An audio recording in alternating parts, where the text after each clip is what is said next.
Subscribe to my channel and hit the bell icon so you never miss any video from my channel. Yo! On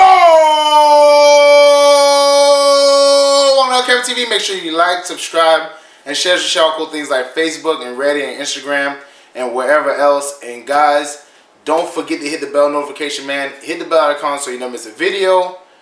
You know what I'm saying? I upload randomly, so I don't want you guys to miss out. When you see squeaking lines, you know you have been notified. And guys, it feels good after the Carolina Panthers win, man. So definitely got to talk about that. We got to recap that, how amazing that game was, and the Panthers coming out on top. We also got to talk about a certain player that seemed like he had some issues with another player. And we also got to talk about a player that you might want to trade for. So we got a lot to talk about today, guys. So let's get started. So for all you Cam Newton haters, man, I know y'all was pissed yesterday, bro. Because the Carolina Panthers were down 17 points in the fourth quarter. And then Cam ripped off the suit and became Super Cam. Y'all already know what it is, man. This man's passer rating, I think, was 131.6 or whatever in the fourth quarter. I think he went 16 for 22. He had 2 passing touchdowns. One to Greg Olsen, one to Devin Funchess. And he had, obviously a sweep. You know what I'm saying? Curtis Samuel did a sweep play around everybody for a touchdown. And we defeated them 21-17. So the offense looked very good. I'm pretty sure the offense and the defense were both spurred on because, the Eagles were basically dancing, I think, before the fourth quarter. And I think that pissed them off. I think they pissed everybody off. And they was like, time to turn the switch, man. Time to flip the switch on them. You know what I'm saying? And they played great. The defense played great also, man. The defense, I ain't gonna lie, I think they held Carson Wentz to maybe 50-something yards or something like that, whatever. They was shutting him out. It was just punt after punt after punt. And then at the end of the game, Eric Reid had an interception that they cheated him out of. You know what I'm saying? It was a clear interception. But then after that, the defense did not stop. Julius Peppers got a strip sack, and then we recovered it. You know what I'm saying? So the defense stood up. You know what I'm saying? Which I was saying that needed to happen for a long time. Luke Kuechly had 14 tackles and a sack and 4 tackles for loss. You know what I'm saying? Cam Newton looked amazing. I think he went 25 for 39. 25 out of 39, whatever, and 2 touchdowns, whatever. So it's our team played great. Now, mind you, there's a bunch of Cam Newton haters out there, they're saying, oh, Cam's the average quarterback. Cam is not good. Can't get rid of Cam. Let's find somebody else. Da-da-da-da-da. All this trash talking. Hey, fire this person. Fire that person. Fire this person. Fire that person. And they were going crazy, man. They were saying fire, but blow up the whole team. And I was like, guys, we're 3-2. And then that fourth quarter happened and everybody changed their tune. So, it's a tough game. It's a 4-quarter game, you know what I'm saying? And you got to be able to weather the storm. You know what I'm saying? As Panther fans, we got to be able to weather the storm. We got to believe in our team. And our team is a pretty good team, man. So don't overreact. Don't blow up. You know what I'm saying? The Eagles played great the first, you know what I'm saying? Zach Ertz played great. You know what I'm saying? He had, I think, 10 catches for 138 yards. Alshon Jeffrey had 7 catches for 80 yards on 10 targets. So they played good. But when we needed to, in the fourth quarter, we shut all that down, man. So shouts out to the Panthers. Shouts out to the coaching staff. Shouts out to, Greg Olsen, and everybody. Cam Newton, you know what I'm saying? And people underestimate Cam. And it's crazy because they, Chris Carter said on First Things First. He said, if this was Tom Brady, if this is Aaron Rodgers, this would be the first story they talk about. But since it's Cam, it wasn't. You know what I'm saying? Because it was a great fourth quarter comeback, man. It was definitely a great fourth quarter comeback. You know what I'm saying? Cam swore to himself that if he was in the same situation that he was in Washington, which in Washington, you know what I'm saying, he was coming back, whatever, but he couldn't cap off the comeback or whatever. He said, next time, I'm going to make up for it. And then what happened the week after? That same situation came up, 17-0. And then he made up for it. He definitely did what he had to do, man. So shout out to the Panthers, man. It feels so good when the Panthers win. You know what I'm saying? Like I said, they were a better team, you know what I'm saying, as far as, player-wise and everything like that, whatever. And I was just like, man, I'm hoping against hope. I think the Panthers are going to win because I have faith in them. And guess what? They won for us. I mean, the whole NFL, ESPN, everybody picked against us, but the Panthers won for us. So it's a great Monday because the Panthers won. Speaking about Eric Reid's interception that he should have got, Eric Reid did something that was not planned, but, he felt strongly about it, man, so he had to do it, man. Eric Reid is not a captain. You know, just let you know. So during the coin toss, you know, the captains were on the field for both for the Eagles and the Panthers, and Malcolm Jenkins is one of the captains. Eric Reid walked onto the field, and they got into a heated, you know, debate or discussion, whatever you want to call it. And after the game, you know, Torrey Smith was basically getting, you know, trying to get Eric Reid to calm down. And you see, if you read Eric Reid's mouth, he was saying, "Man, get the F up off me." You know what I'm saying? So Eric Reid was definitely pissed off, and he played like it. I'm not gonna lie, he played great. He was everywhere on the field. He's getting a bunch. I think he was tied for second most tackles with Shaq Thompson. I think with 7 or 8, whatever. He was everywhere on the field, and he should have had an interception, but they overturned it, which is bullcrap. But you know what I'm saying? He played great. Maybe we need him to play mad more often, but he played amazing, man. I mean, he even boomed Zach Ertz after he tackled Carson Wentz. So, but he felt like Malcolm Jenkins sold him out. You know what I'm saying? Obviously, you know, Malcolm Jenkins and Anquan Bolden were one of the people were two of the people that stood up, you know, for the Colin Kaepernick and Eric Reid. You know, they were more Colin Kaepernick, but you know, the kneeing, you know, what I'm saying, during the national anthem and all that stuff like that, whatever. And basically, they were part of it. You know, they all, you know, agreed. You know what I'm saying? And then basically, Malcolm Jenkins and Anquan Bolden took, you know, like a $10 million, you know, I guess, you know, payoff or whatever you want to call it, and they started a coalition, the players coalition, whatever, about, you know what I'm saying, the injustices, whatever. And Eric Reid felt like he sold them out. They took the money, you know what I'm saying, and they did it just because they obviously wanted the bread, they wanted the money, and you know, they basically ran a coalition without Colin Kaepernick, even though it was Colin Kaepernick's stance, and they took money, whatever, you know what I'm saying. So Eric Reid wasn't having it. He went publicly and said, you know, interviews, he's a sellout. I don't rock with him.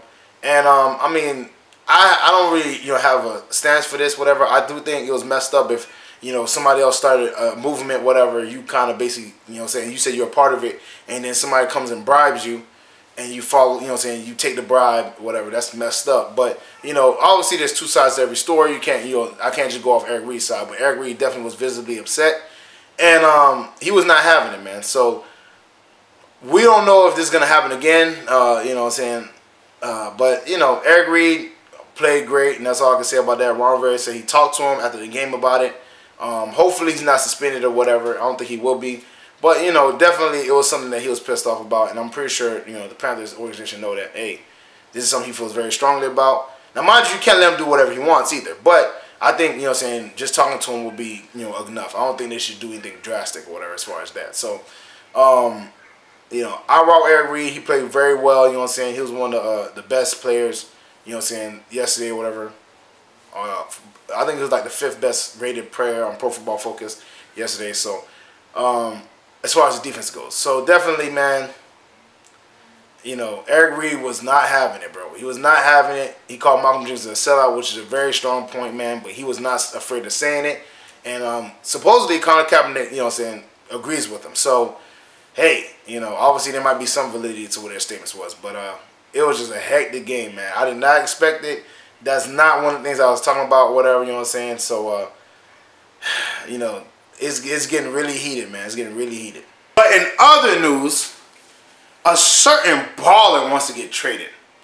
And that is Patrick Peterson from the Arizona Cardinals. You know what I'm saying? He wants to get traded. He feels like the team is nowhere near contention again and winning again. He's 28 years old, and he wants to be part of a winner. Makes sense. No problem with that. You feel me? This is why I think we should trade for Patrick Peterson, right? Because, one, we have a relationship with Steve Wilkes. So we already have a direct line. You know what I'm saying? Obviously, we've seen that we had business with the Buffalo Bills with Sean McDermott and Brandon Beane. But we already have a direct line to the Arizona Cardinals with Steve Wilkes. You know what I'm saying? So I think that would be a good idea for us, just in general. You know what I'm saying? Patrick Peterson still rates very high on Pro Football Focus as a cornerback. And for me, I'm going to be honest with y'all, man. Even if he didn't rate that high, I still say trade for him. You know what I'm saying? Probably trade a 3rd rounder for him. You know what I'm saying? Or a 2nd rounder. Because my thing is this. Our biggest weakness is our secondary. You know what I'm saying? We all know this. It's been well documented. Our secondary, you know what I'm saying, is not great. Especially with, you know what I'm saying, James Bradbury, you know what I'm saying, he has up and down games. Like, he played great against Julio and AJ Green, and then he got torched against, you know what I'm saying, Odell Beckham. And Alshon Jeffrey had 7 catches for 80 yards, which is bad also. So, you know, it's you know, it is what it is. you know, James Bradbury, he sometimes, you know what I'm saying, and he doesn't get a lot of interceptions either. So my thing is this. This is what I would do if I was the Panthers. I would hit up Steve Wilkes, be like, hey, man, here's a 3rd rounder or a 2nd rounder, whatever. I'll go 3rd rounder first and see what they're talking about, and then I might go to 2nd rounder. Here's a 3rd rounder, you know what I'm saying? And if we can get him, I would move James Bradbury to the 2nd corner spot, because he's a #1 corner in a sense. Like he's a low-end #1 corner, but he'll be a high-end #2 corner. So I'll move him to the #2 corner spot. I'll move Patrick Peterson to the you know what I'm saying, the #1 corner spot. And then I'll have Dante Jackson playing in the slot, whatever, because he has the speed. He's a very good cover corner. And that would literally solidify our secondary, because now we have Patrick Peterson, we have James Bradbury, we have Dante Jackson, we have Eric Reid back there. That'll be a really good secondary, and we will shore up our secondary immediately. We can play more press coverage too, because, you know what I'm saying, like I said, the only slow person would be James Bradbury. So Eric Reid would just, I guess, you know, be more on that side, because Patrick Peterson, I think, ran like a 4.4 when he came out, whatever. He probably slipped bit slower than that, but he's still probably like, you know, a late 4.4s, early 4.5s. But he's very crafty. He's a veteran. He knows what he's doing. And then you got Dante Jackson in the slot. You know what I'm saying? I think it would just be a smart move for the Panthers. And he's only 28 years old. That's the thing. Patrick Peterson is only 28 years old, guys. He's not old. He's not, you know what I'm saying, Charles Woodson's age or whatever. He's a pretty young corner. So you can trade for him. You get him on your team, whatever, you know what I'm saying? And I think he'll be an impact player for us, man. I think he'll be a really big impact player. And I really hope we do it. I really, really, really hope we do it. I wanted us to get Earl Thomas before he got injured, but he got injured, obviously. And I wouldn't mind it, man. Like, if we're smart, we could trade for Patrick Peterson. And, you know what I'm saying, once Thomas Davis' contract leaves and Ryan Khalil and certain players like that leave, then we can re-sign him if he needs to be re-signed or whatever, or just kind of fit him under our cap somehow. And then, you know, maybe, you know what I'm saying, figure out everything else out. Like, if we do that, we'll solidify our secondary, and then we can get a bunch of pass rushers or something like that, whatever, because our pass rushers are getting old. Something to that effect, and then we'll be able to boost our defense. So, hopefully the Panthers see this and say, hey, this is a great opportunity for us, whatever. You know, our receiving core, I think, is you know, much improved. I think it's much better than what it was. So I don't think we need to attack that. You know what I'm saying? Our running game is good. Our O-line is looking good. I think our secondary is our main, you know what I'm saying, issue right now. And if we play smart, we'll have Eric Reid, Rashard Golden, you know what I'm saying, or Mike Adams, whichever. You know what I'm saying? Re-sign Eric Reid to a longer deal. You know what I'm saying? Hopefully our secondary would be Patrick Peterson, #1 corner, James Bradbury, #2 corner, Dante Jackson, #3 corner, and then we have Eric Reid and Rashard Golden. I think that would be a really good secondary, and I think we can be, you know what I'm saying, one of the top secondaries in the league, man. And if we, you know what I'm saying, use draft picks to fortify our pass rush, I think we'll be real good, man. So hopefully the Panthers are smart, and they say, hey, go for broke, man. You know what I'm saying? We could be, you know, we're 4-2. We can have a very, especially with, you know, Michael Thomas coming up, and Julio Jones, all these guys. This would be a perfect opportunity for the Panthers. We need a #1 corner to stop Michael Thomas, Julio Jones, Mike Evans, and all these guys, man. So hopefully the Panthers are smart and they trade for Patrick Peterson. Well, that's it for me, guys. Make sure you like, subscribe, and share with y'all cool things like Facebook and Reddit and Instagram and wherever else. And guys, don't forget to get in the comment section, man. Get in the comment section, man. How do you feel about the Panthers winning? Obviously, I'm turned up. It was a great win. Cam silenced all his haters, you feel me? Because there's a bunch of Cam haters out there. He silenced them. The Ron Rivera haters, the Eric Washington haters, all of them are silenced. They ain't talking no more because Cam did that and the defense did that. You already know about that. You know what I'm saying? Let me know about, you know what I'm saying, how you feel about the Eric Reid situation. And do you think the Panthers should trade for Patrick Peterson? Because I definitely think it would be a smart idea to solidify our secondary. We'll have two really good, you know what I'm saying, former All-Pros in Eric Reid and Patrick Peterson. So hopefully, man, we play smart and trade for this guy. So I don't know. We'll see what happens. Make sure you check out the merchandise, LCameraTV shirts, hats, mugs, all types of cool things. Links in the description below. Support the channel, support me. You already know what it is. Definitely show love to the clothing line. If you cop something, definitely tag me on my Instagram at LCamera25. You know what I'm saying? So I could, you know what I'm saying, like it and shout you out, whatever, you know what I'm saying? So definitely let me know if you cop something, whatever. Check out the Patreon page. That link is also in the description below. You know what I'm saying? Show love, you know what I'm saying? Exclusive content, shout outs, blooper reels, all kinds of cool stuff, man. check that out, whatever. Join the Patreon. Y'all already know what it is. Check out my dog Renan's video. His video is going to be at the very end of mine, at the end screen. Check him out. Very funny, very talented guy. I think you guys really like his content. You know what I'm saying? Very, very cool dude, man. I'm not going to lie. Very cool dude. I think you guys really like his stuff, man. So definitely check him out. Especially if you, you know what I'm saying, you like Haitian topics, you like black topics, and you just like topics in general, whatever. You know what I'm saying? Questions that you always wanted to ask and always wanted to know the answer to. My dog got it, man. So definitely check his videos out. You know what I'm saying? So share with all your Panther family, friends, anybody Panther related, anybody football related, anybody Eagles related, anybody Arizona related, anybody football related, period. Let them know LCameraTV is rocking with Panther Nation and Panther Nation rocking with LCameraTV. Thank y'all for all the support. Thank y'all for always, you know what I'm saying, getting in the live stream and subscribing, man. Thank y'all for definitely showing love, man. I rock with y'all. You know what I'm saying? I'll be having Redskins fans subscribing. I have Eagles fans, you know what I'm saying, all kinds of, you know what I'm saying, cool fans, whatever, subscribing to the channel, man. Thank y'all for always showing love and thank y'all for always showing the videos, man. And I'm going to see y'all next time. Peace.